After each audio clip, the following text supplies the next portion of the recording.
Hey y'all, welcome back to Prepping the Truth. Welcome to today's video. I hope everyone is having a wonderful day. In this video, we're going to talk about civil unrest and are you prepared for what could possibly be coming? If you're new to this channel, please click that subscribe button down below. Be sure to tap the notification bell beside it so that you will be notified of all my new videos. And as always, if you like this video, be sure to give it a thumbs up and don't forget to share. So what I'm going to be talking about is civil unrest when some kind of big SHTF situation happens. What situation? I don't know. It could be anything, possibly. We try to prepare for all of them that we can. But are you prepared for what can happen during that time? Because we all know that desperate people do desperate things. When all of this stuff happened and the pandemic hit, we live in a smaller area. We had a smaller grocery store at the time. And when Walmart and places like that in the bigger cities was running out of stuff and the shelves were empty, people were coming from lots of different places farther away and were coming to the small stores trying to find what they couldn't get in the big stores in the big cities. So that is something to remember right there as one thing. If you are in a country or a rural area, don't think that because you are out with less people that those people in those big cities won't come to you, because that right there alone proved that they will. And that's just for empty shelves and things like that. I mean, they were coming from all around the surrounding areas right here to a very small grocery store that didn't even have much stock to start with, and trying to find what they couldn't find here. So that is one thing to remember, that it doesn't matter really how rural you get, how out in the woods you get. Those people with millions of people in cities, when it really gets bad in those cities and they start trying to escape it, are going to come out into those areas. They're going to come to try to find food that they did not stock up on, possibly medicines that they did not stock up on. So everybody is a potential target. Your only protection is making sure that you have self-protection and that you are prepared for anything to possibly happen. Because most of them people are not going to stay in those cities. Some will try to, survive. It's always been like that in a city, no matter how bad the situation is. But some of those people are going to come out and try to find it in other places, try to survive in a less chaotic area than right in the middle of cities. So that's just some of the stuff. I mean, as far as self-protection and things like that, securing your property would be the best way to start, because the harder it is to get onto your property, the harder it is to get to your house, the safer you will be compared to if you do absolutely nothing and they can just walk up to your door and do whatever.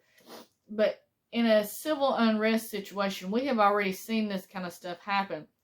They burn down buildings, they steal, they loot, they just do everything. It's just chaos. It's just dangerous. They burn cars, they just destroy when it gets this bad.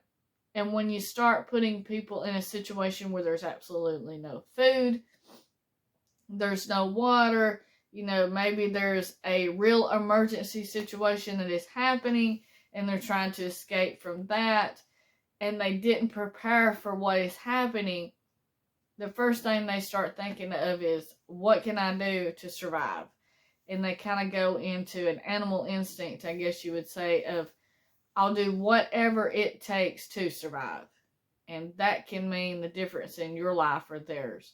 That's bad to say. Nobody really wants to think about that, because we all want to try, to live our lives and to be as peaceful as possible. But there are situations where it comes down to it, where it's life or death. And people do crazy things in those situations that they wouldn't normally do before.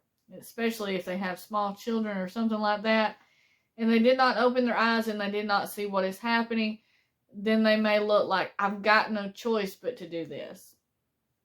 And that can end up with very bad consequences. So be prepared for civil unrest with self-protection, knowing the things that might happen. But not only can you prepare that way, but you also need to prepare mentally. You need to know that bad things can happen. It's happened before. What makes you think we're exempt?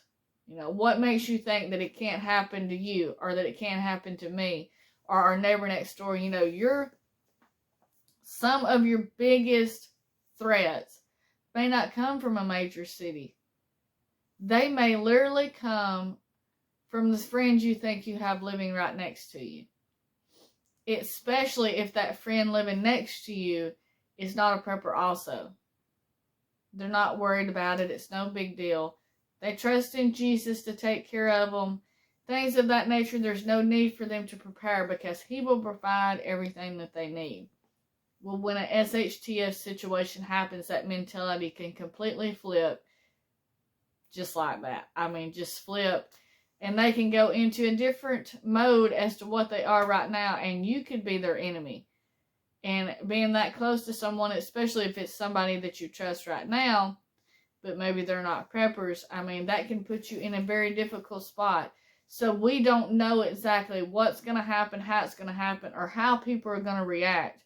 But we do know that there is going to be a lot of stuff going on that could be very dangerous and potentially fatal for some people. So I hope this video give you a little bit of information.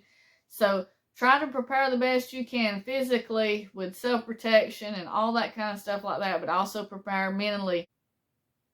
And just be prepared for anything that could happen, because we all know that things don't always go according to plan, so you need to be ready for that. Thank you so much for watching this video. I will see you in the next one. Stay safe, God bless you, and keep prepping.